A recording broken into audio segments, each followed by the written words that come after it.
Hi everybody, today I'm going to show you how to draw using a flippy method, F-L-I-P-P-Y, flippy, just because you flip it, method of drawing. I'm going to use paper in a variety of colors and textures. When you're looking for a good charcoal paper, you can use almost any value. It just depends on your project, what you like, but you want to make sure that the tooth of the paper will hold on to the charcoal. This I'm showing you is a General's white charcoal pencil. I'm using General's, kind of worn off a bit, General's charcoal, and this is a 2B. I've got a little eraser on the end there. And some blending tools in a variety of sizes. I am also using just a friendly neighborhood pink eraser if I make a mistake. And you can also use this handy dandy little drawing tool called a kneaded eraser because you can knead it. And also you find that you need it.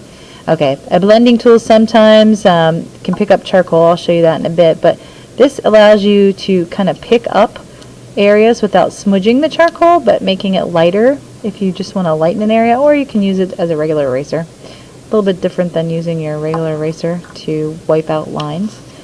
The charcoal paper that I'm using, I've got cut to the right size, just a little bit bigger than my image.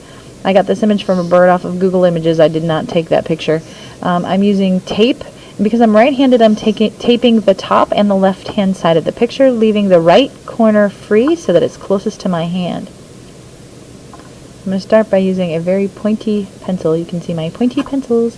The pointy pencils allow me to get into those small, teeny tiny areas that I need to draw. So I'm going to pick a spot. I'm kind of showing you where I'm going to start, but I'm actually going to use a black pencil to draw with. I've got my thumb underneath the corner, and I'm just going to, my other 4 fingers on top, I'm just going to gently lift up the paper. I'm going to stare at one little tip. You can see I already drew it and erased it. I'm just going to draw it again. So I have a little dot, and I'm going to line up my dot. So I try to stare at the tip of the bird feather, and when I think I've memorized its location, I am going to really quick put a dot on the paper. And I'm happy with where I've put the dot, and I think it's in the right place. So this is kind of helping me because I had already drawn it, so I can see where I drew. But basically, you're just going to grow the dot. Expand it out, make it bigger, and fill up that entire shape that you're shading. So you're not outlining anything, really. Now you do have to keep an eye on the edge. You still have to watch where that edge is of the shape. You have to keep pretty close attention to where that is. So I'm just keeping an eye on that edge and shading that shape that I started.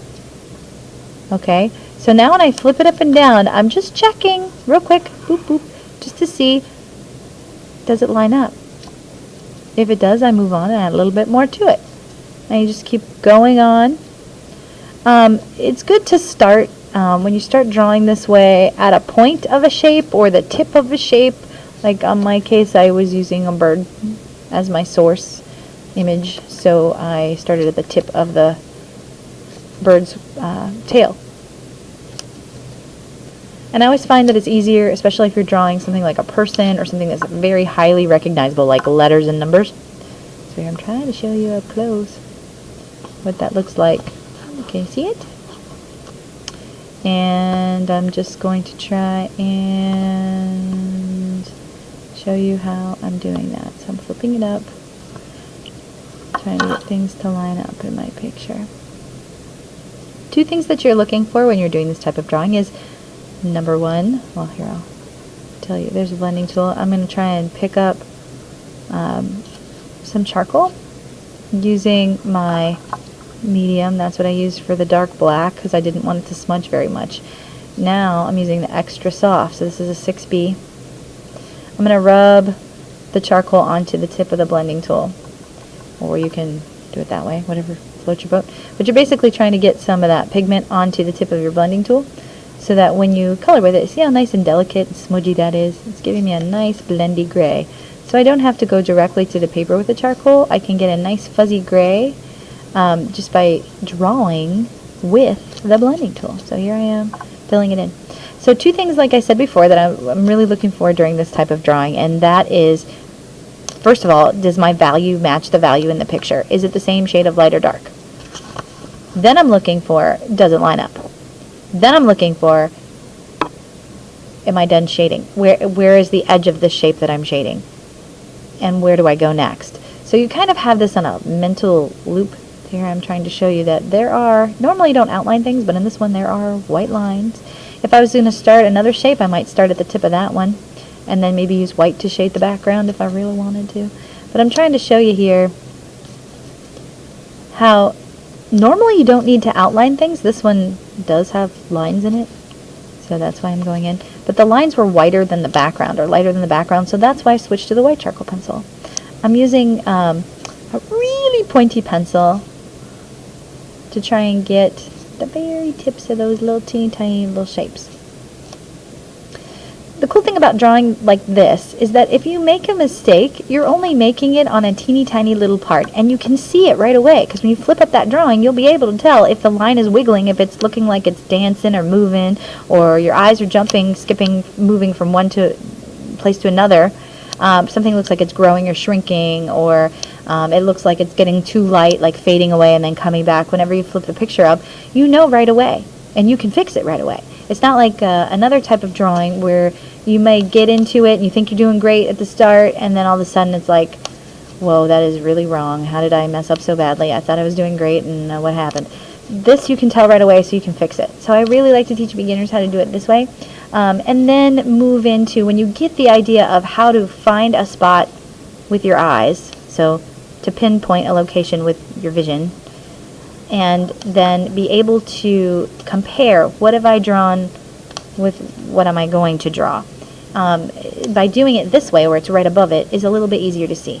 Now if you're doing something like a drawing from life and you're trying to draw something that is 16 feet away, or 2 feet away, or whatever, like a still life, it's a little bit more difficult to line those things up. You have to use sighting, you might have to erase and redraw whole lines, whole sections to make it look right. But here, if you flip it up and down, you can see it lines up a little bit better. You can tell it's pretty close. Now my drawing's not perfect because I'm talking, but you can see that it does line up pretty close. I'm trying to refocus so you can see a little bit better. See? Ta-da! Ta-da! So it's pretty close. That's what you're looking for. Now keep in mind you're doing a drawing. It's not going to be perfect because, you know, we're human and everybody has their own little style. But if you're trying to draw more realistically, you can use any image. This is a picture of my daughter riding my father-in-law's old horse. And I didn't really want to draw the background. I just wanted to draw her and the horse. So I started drawing the shoe using the same method. So, and the cool thing is you can pick up right where you left off. So I just look for little shapes. It's see the shape, draw the shape. That's all this method is. Is my fuzzy blob the right shade of light or dark? Is it in the right location? And if you start to think about it that way, like, oh, not like, oh, I'm drawing her shoe, I'm going to outline her shoe and then color her shoe. If you stop naming things, you start looking and seeing these little tiny shapes here. And you build from one shape to the next, and then all of a sudden you've got the whole shoe done. This is what I had underneath it. So you can kind of see that I had done, added color to this, the background. So I used the blending tool, I used pastel chalks on top of the black and white, and I also used a Derwent tinted charcoal to do that. It wasn't that exact color, but it looked like that. You can also use, you know, there's another one, kind of looking at it, tinted charcoal.